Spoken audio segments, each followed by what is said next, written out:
Es un placer estar una vez más transmitiendo para nuestros queridos oyentes tu podcast favorito, El Rincón del Internacionalista.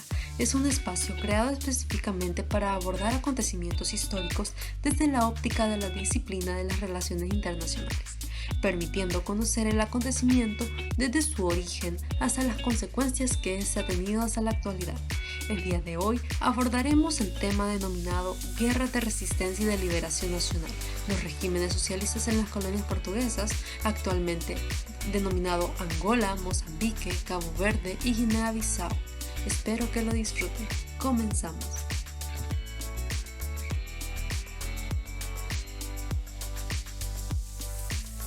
Como antecedentes de las guerras de resistencia y liberación nacional en las colonias portuguesas en África, debemos hacer un viaje en el tiempo hasta el siglo XV, en donde se originan las campañas navales de las grandes potencias de la época, el Imperio Español y el Imperio Portugués, quienes se disputaban el control de los territorios hasta ese momento desconocidos por las civilizaciones europeas.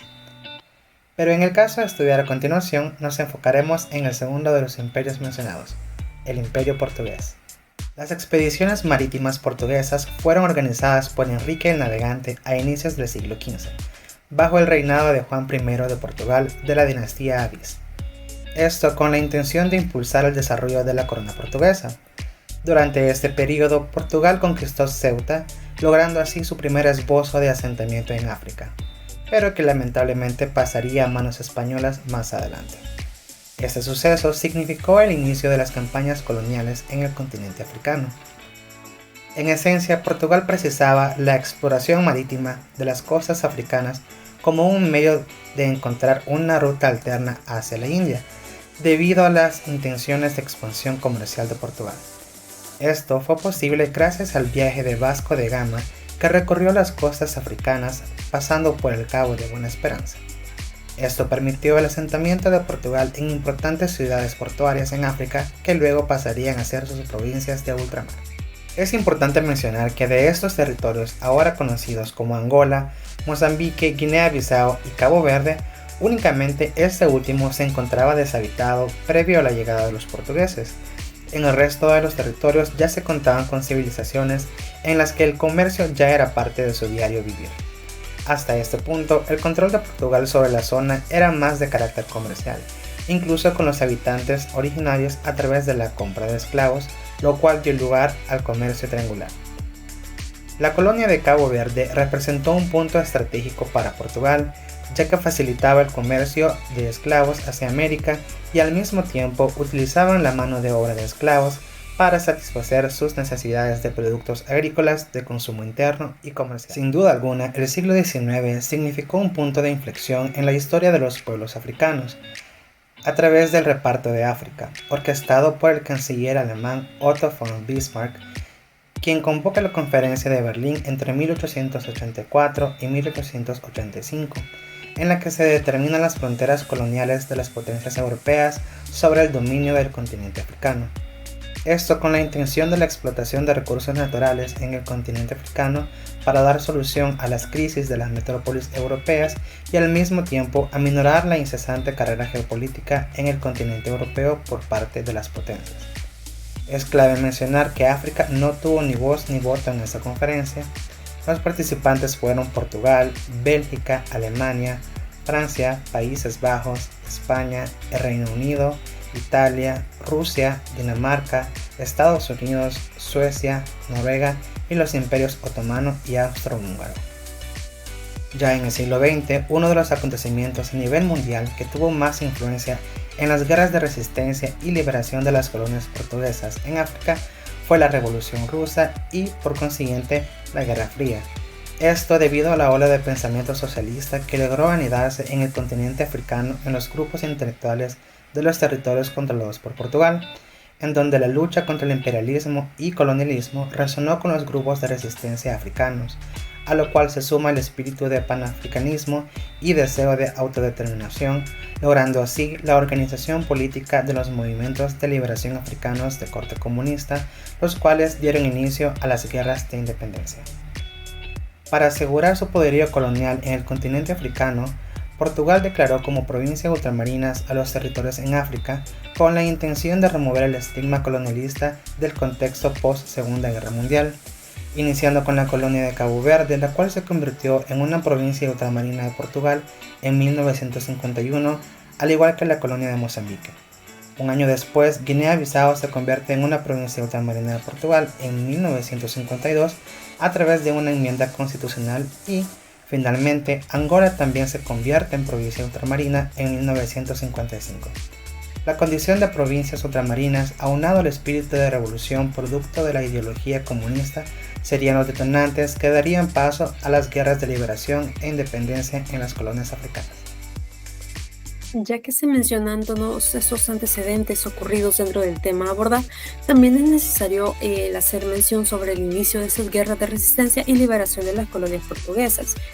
Todo esto comienza en 1961, donde se da inicio a las denominadas guerras de ultramar o guerras de independencia. Eso en las regiones conocidas actualmente como Angola, Mozambique, Guinea-Bissau y Cabo Verde. Para el caso de Angola, el 4 de febrero se da inicio a una serie de luchas por parte del Movimiento Popular de Liberación Angola, la cual irían sembrando cada vez más ideas independentistas. Aquí cabe mencionar que estas rebeliones se gestaron dentro de un contexto de Guerra Fría, lo que permitió que estos movimientos buscaran apoyo en los bloques que se habían conformado, y ejemplo de ello es que el MPLA se apoyó del bloque del Este y el FNLA logró obtener apoyo de Estados Unidos. Para 1966 entra un tercer actor llamado UNITA. Para 1974 se gesta uno de los acontecimientos que marca el destino de las 4 colonias portuguesas, la denominada Revolución de los Claveles, la cual podemos decir que fue un golpe de Estado generado en Portugal, y esto deja un precedente importante dentro de la historia de las colonias, puesto que con ello se pone fin a la dictadura salazarista denominada Estado Novo, la cual no permitía que se celebraran elecciones democráticas desde 1925. Uno de los factores determinantes de las luchas de liberación de las colonias portuguesas eran consecuencia del rechazo que se tenía por parte del MPLA y el FNLA por compartir el poder. Y luego de una serie de enfrentamientos por parte de los 3 principales movimientos, se establece un proceso de transición con el que se buscaba implantar un sistema democrático en Angola, teniendo como resultado a los denominados tratados o acuerdos de Algor en enero de 1975, y con ello se le concede la independencia a Angola, finalizando con ello la guerra de independencia. En el caso de Mozambique, conocida también como lucha armada de liberación, fue un conflicto político-social entre la guerrilla del Frente de Liberación de Mozambique, y dicha guerra dio inicio el 25 de septiembre de 1964 y tuvo su origen en la Guerra de Independencia de Angola, ya que permitió que los mozambiqueños demostraran su frustración, su descontento entre esta misma población indígena y el gobierno colonial, puesto que dicha población estaba cansada de tanta explotación, maltrato, discriminación y la marcada diferencia entre clases sociales, en donde pues era evidente la limitación del acceso al sistema educativo o tipo de trabajo. El resultado de tanta violencia por medio de ese movimiento se logró realizar un golpe militar que generó un cambio importante en la política de Portugal, y con lo que se logró la independencia el 25 de junio de 1975, luego del golpe de Estado conocido como la Revolución de los Claveles. Sin embargo, cabe destacar que para 1969 la lucha por parte del general Raúl Sarriaga en contra de los insurgentes era totalmente rechazada y generaba mayores protestas que iban en escala. Ejemplo de ello fue la operación del Nudo Gordiano, la masacre de Wiriyamu o la operación de Marosca. Y para 1974 toda la inestabilidad que se tenía dio paso a la caída del gobierno portugués.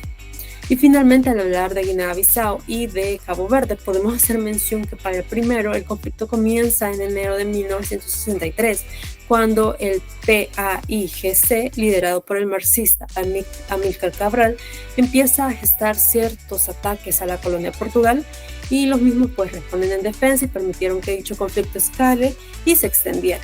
Pues para 1967 ya eran una gran cantidad de ataques entre estos dos actores, y al llegar al nuevo gobernador Antonio de Espínola a la colonia, pues busca limpiar la imagen y ganarse a la población de Guinea, lo cual favorece para que en su momento los ataques del PAIGC fueran en retroceso, y en 1970 se dé un golpe de Estado, y 3 años después, el 24 de septiembre de 1973, se dé un cese al fuego y se declare la independencia de dicha región. Para Cabo Verde se retoma que desde 1956 fue parte del PAIGCB, que era el Partido Africano para la Independencia de Guinea y Cabo Verde. Esto finaliza en 1981, cuando dicho grupo ya solo hace énfasis en la búsqueda de la independencia de Cabo Verde. Este logra su independencia como consecuencia de la Revolución de los Claveles de igual manera, en 1974. La República de Cabo Verde fue declarada el 5 de julio de 1975, cuando se establece al PAIGC como partido legal, celebrando sus primeras elecciones parlamentarias. Es de esta forma que espero y estos datos permitieran poner en contexto el inicio y el fin de las guerras de resistencia y liberación en las colonias portuguesas.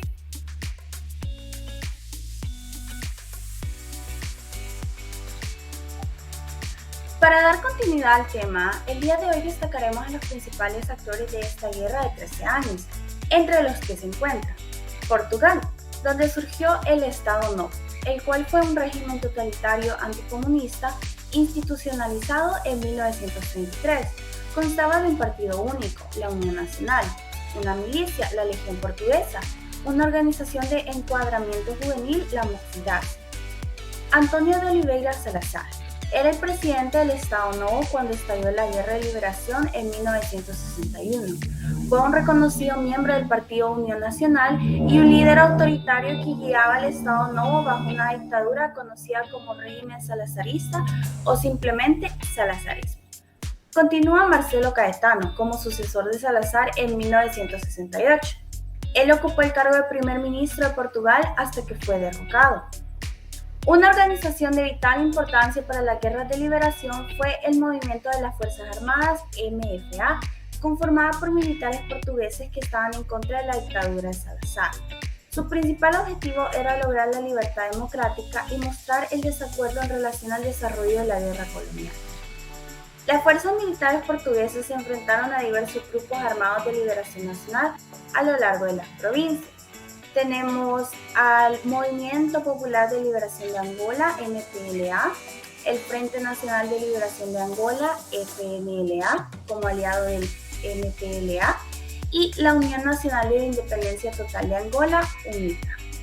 Ahora bien, cuando hablamos de Mozambique es inevitable mencionar el Frente de Liberación de Mozambique, FRELIM, siendo el resultado de la colisión de tres organizaciones: la Unión Nacional Africana de Mozambique, la Unión Nacional Democrática de Mozambique y la Unión Nacional Africana de Mozambique Independiente.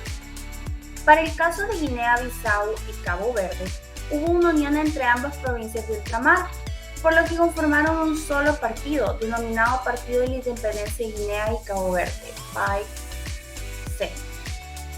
Todos estos movimientos tenían como principal objetivo derrocar el dominio portugués y lograr su independencia total de estas colonias. Entre los personajes que destacaron como representantes de la Guerra de Liberación Nacional podemos mencionar António Agostinho Neto, quien fue el primer presidente de Angola y dirigente principal del Movimiento Popular de Liberación de Angola. Del lado de Mozambique es de vital importancia hablar de Eduardo Mondlane, quien fue conocido como el primer líder del Frelimo. Fue asesinado en 1969, sin embargo fue sustituido por Samora Machel, quien se convirtió en el primer presidente de Mozambique después de su independencia. La lucha por la liberación reforzó los lazos entre Guinea-Bissau y Cabo Verde, llegando a conformar un solo partido. Como principal fundador de este partido tenemos a Amílcar Cabral, dirigente revolucionario y una de las figuras más emblemáticas de la lucha por la independencia en Guinea-Bissau. Por otro lado, en Cabo Verde, su principal representante en esta lucha fue Arístides Pereira, cofundador del PAIG junto a Cabral. Es conocido por ser el primer presidente de la República de Cabo Verde desde su independencia, cuando por primera vez en el mundo un mismo partido gobernó dos países, creando así los primeros pasos que daban inicio a una federación y constituyendo un Consejo de la Unión. Y, como mención honorífica, se encuentran aliados o actores extranjeros que no estuvieron involucrados directamente en esta guerra. Sin embargo, su apoyo se hacía llegar en el ámbito militar, político, económico, tanto a los movimientos de liberación como al Estado colonizador. Podemos mencionar principales aliados a los países socialistas, tal como la Unión Soviética, China y Cuba, que proporcionaron armas, entrenamiento militar y asistencia financiera a los movimientos de liberación. incluso llegando a crear relaciones de poder, más que todo con la Unión Soviética, después de declarar su independencia. Sudáfrica, Rodesia, Estados Unidos se encuentran como aliados del gobierno de Portugal. Las organizaciones internacionales también tuvieron un papel importante durante dicho conflicto. La Organización de la Unidad Africana, OUA, que acuerda romper las relaciones diplomáticas con Portugal para obligar a este país a conceder la independencia a las colonias en África. La Organización de las Naciones Unidas, ONU, y la UNESCO, quienes brindaron apoyo económico a los movimientos de liberación y a los gobiernos en el exilio de las colonias portuguesas. Esto sería todo por el segmento de hoy. Muchas gracias.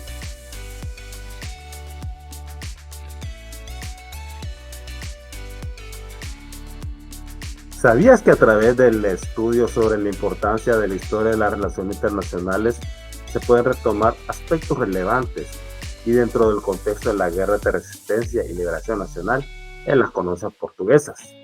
Se puede destacar que 1. Los conflictos acontecidos en las colonias portuguesas en África permitieron la transformación de nuevos actores y esto a su vez dieron apertura al siguiente capítulo en la lucha de autodeterminación de estos territorios. Estas guerras permitieron la independencia de las colonias y dieron paso al surgimiento de las regiones de Angola, Mozambique, Guinea-Bissau y Cabo Verde, entre otros. También conocías que estas regiones, por medio de estas luchas, generaron cambios estructurales importantes en África y que si hacemos un buen análisis podemos darnos cuenta de cómo una gran diversidad de actores dentro de estos acontecimientos tuvieron una gran influencia dentro del contexto internacional, lo que a su vez influyó en gran manera en la disciplina de las relaciones internacionales contemporáneas. Tenemos que tener en cuenta que todas estas guerras de liberación se dieron en un contexto de Guerra Fría, acompañado de ciertas ideas socialistas que venían desde la Segunda Guerra Mundial. Este punto acá fue clave para avivar la llama de la independencia, la liberación y la búsqueda de autonomía. Dentro de la disciplina de las relaciones internacionales, el análisis de este tipo facilita buscar y permitir patrones y modelos que permitan brindar estrategias adecuadas para situaciones similares a futuro dentro del plano internacional, teniendo en cuenta las consecuencias y diversidad de escenarios posibles respecto a las decisiones que se tomen si algo parecido llegase a ocurrir. Pueden imaginarlo, y si comprendemos bien el por qué se han dado estos acontecimientos dentro de la región africana, fácilmente entenderemos el por qué estas regiones se encuentran actualmente con un nivel de desarrollo alarmante a comparación de otras regiones que pasaron por situaciones similares y se encuentran en otras condiciones o niveles de desarrollo diferentes.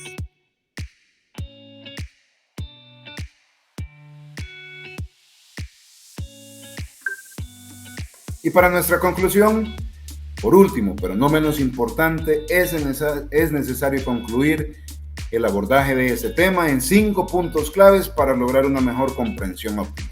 Punto número 1, el imperialismo y el colonialismo portugués han sido de los regímenes más longevos desde la Edad Moderna hasta la actualidad. Su inicio se remonta al siglo XV, durante la era de los descubrimientos hasta el finales del siglo XX.